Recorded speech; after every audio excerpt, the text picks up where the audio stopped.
Hola, ¿cómo están todos? Bienvenidos a Terremotos, Volcanes y otros monstruos por Divox Radio. Soy Cristian Farías, geofísico, director del Departamento de la Civil y Geología y autor del libro Volcanes y Terremotos que pueden encontrar en todo Chile por Ediciones B.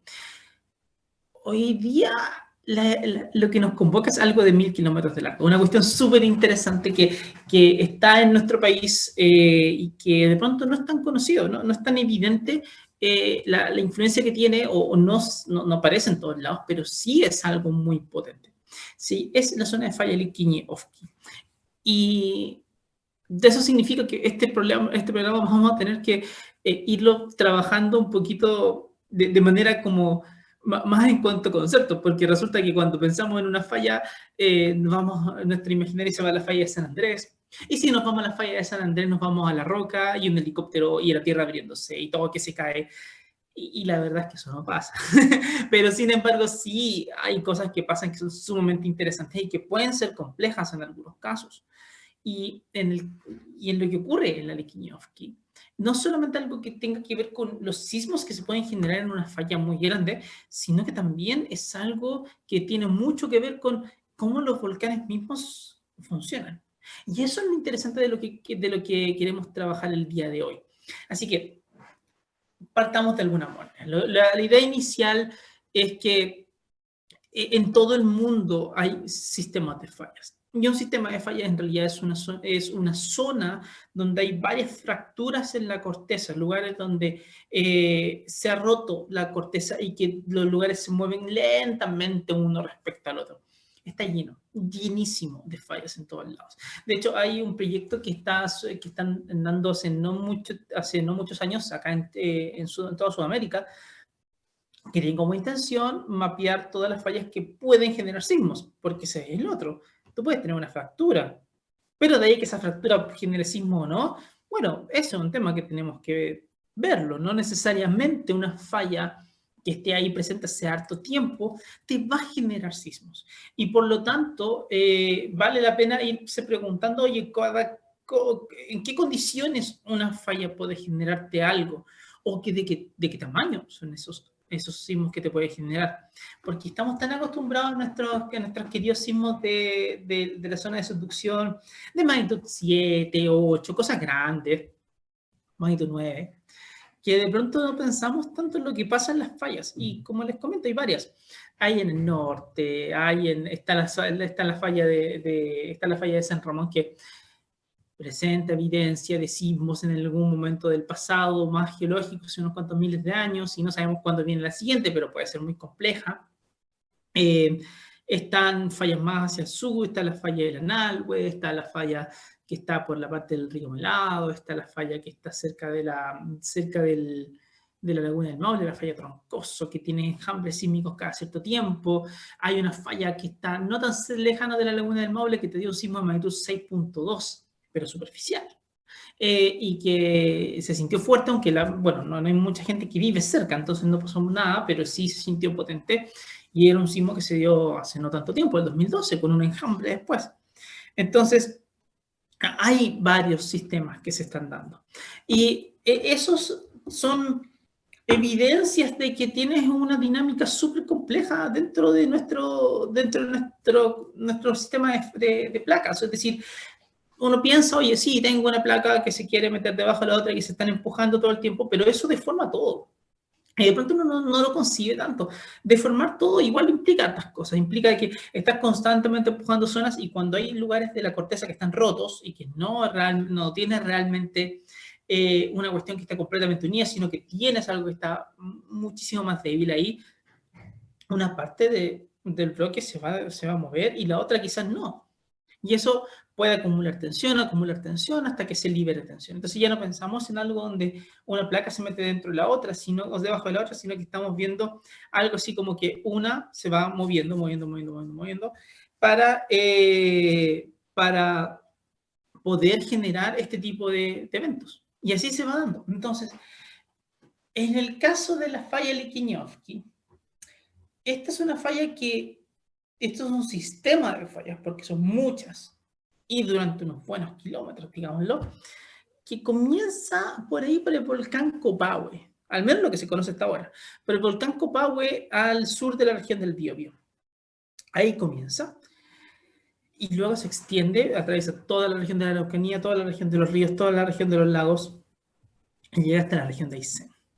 Hasta Lizmodovsky ya más o menos cerca del límite de las placas mismas, o sea, cerca del límite donde tienes una nueva subducción de placas más hacia el sur. Y es tremendo, o sea, son más de 1000 kilómetros de largo de ese sistema de fallas. Y que varias de ellas se han ido activando en el tiempo en distintos momentos. Claro, muchas veces son fallas, son sismos chicos, sismos de magnitud 2, 3, que nadie se da cuenta, pero a veces tienes cosas más interesantes como... Perdón por eso. Tienes cosas más interesantes como lo que... como lo que pasó en febrero de este 2021, donde se dieron sismos que ocurrieron al sur de Pucón, realmente como entre Coñaripe más hacia el sur y lo que viene siendo Chozuenco. Y hay toda una zona ahí donde no hay volcanes todavía, pero que sí están estos sistemas de fallas con algunos que son paralelos, otros que los van atravesando con distintas geometrías, que donde se generaron sismos de magnitud de 5, si mal no recuerdo, que se sintieron muy fuertes en la zona. Y se sintieron muy breve, muy fuerte, pero más aún, incluso llevaron a pequeños derrumbes de cerros. Porque son muy superficiales. Y ese es el asunto interesante. Para tener una falla que pueda ser activa, tú tienes que tener la capacidad de que dos bloques de la corteza se muevan uno respecto al otro. Entonces tienes que tener roca que puedas mover, es lógico. Y tienes que preguntarte cuánta roca es la que tienes en esos espacios. Y ahí no es mucho. Tienes como... Hay algunos estudios que te sugieren que tienes como 15 kilómetros, 20 kilómetros claro, 20 kilómetros quizás de espesor de corteza, que no es mucho, e incluso puede ser menos en algunas partes. Y eso implica entonces de que no puedes tener bloques tan potentes como los que sí se dan en la subducción.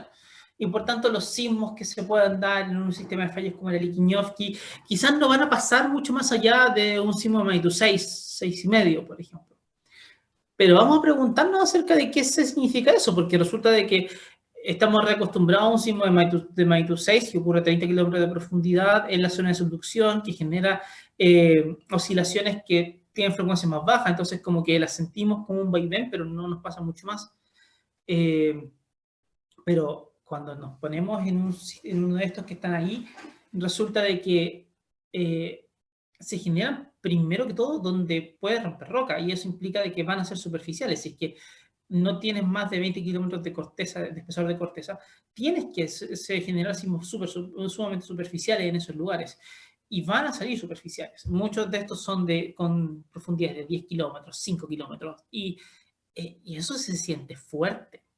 Se siente bastante fuerte, de hecho. Entonces, ahí es donde se vuelve súper importante estudiar más en detalle exactamente qué pasa con esos tipos de sismos y cuáles son un poco las aceleraciones que pueden ir sintiendo. Pero resulta de que en el pasado sí hemos visto sismos importantes también ahí. No nos podemos olvidar de lo que pasó en el año 2007, donde hubo toda una crisis sísmica cerca de la falla Liquiñovsky, pero ya en Aysén, donde una serie donde se dieron enjambres ahí y que se dieron sismos en el lugar cercano a la falla de magnitud 6, si mal no recuerdo, uno de magnitud 6, que terminó generando un derrumbe de un cerro, y cuando se derrumbó el cerro, todo eso, o sea, un derrumbe parcial del cerro, no grande, un derrumbe parcial del cerro, eso generó una masa de tierra, rocas y todo lo demás que entró en el mar, en la parte de los fiordos. Y cuando metes todo eso, hay un montón de masa que se desplaza y eso inevitablemente perturba el mar. Y tienes un tsunami. Algo parecido, de hecho, lo que pasó en Palu, en un terremoto hace no tanto tiempo, hace no muchos años atrás, donde, claro, se generó un terremoto, generó derrumbes. Los derrumbes, en efecto, mandaron un montón de material hacia el mar, se perturbó el mar, se generó un tsunami que viajó sumamente rápido, que se dio de inmediato. Entonces, ocurre que En el caso de Aysén se dio incluso un tsunami y que ese tsunami llegó a una parte que tenía un par de personas ahí y lamentablemente hubo pérdida de vidas. Y no es menor. Y eso que estamos hablando decimos que uno dice, oye, pero si no sismo magnitud 6 no le complica a nadie. Claro, pero ahí es donde la profundidad cobra un factor. No da lo mismo si es que estás en la subducción lejos, a 30, 40 kilómetros de profundidad, o si estás al lado de lugares que están poblados a unos 10 kilómetros de profundidad y generando un sismo de esa magnitud.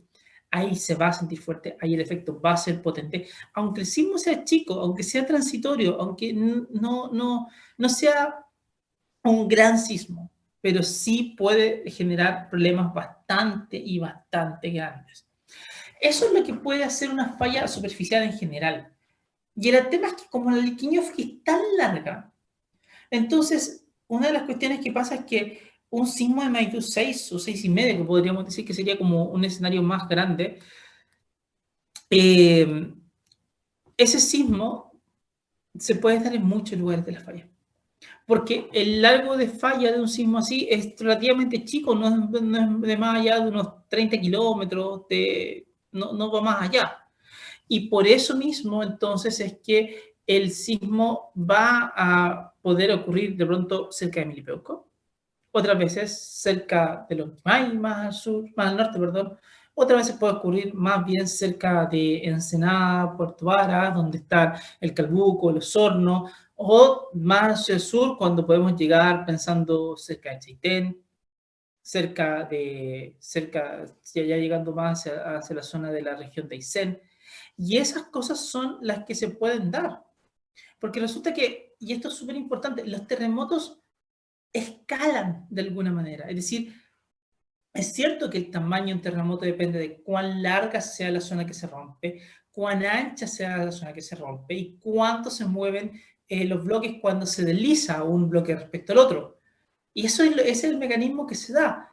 Pero el tema es que mientras más largo sea, más ancho también va a ser en general. No es como que tú puedas tener un terremoto de, no sé, una longitud de falla muy grande de unos 100 kilómetros y un ancho de falla de unos 5 kilómetros.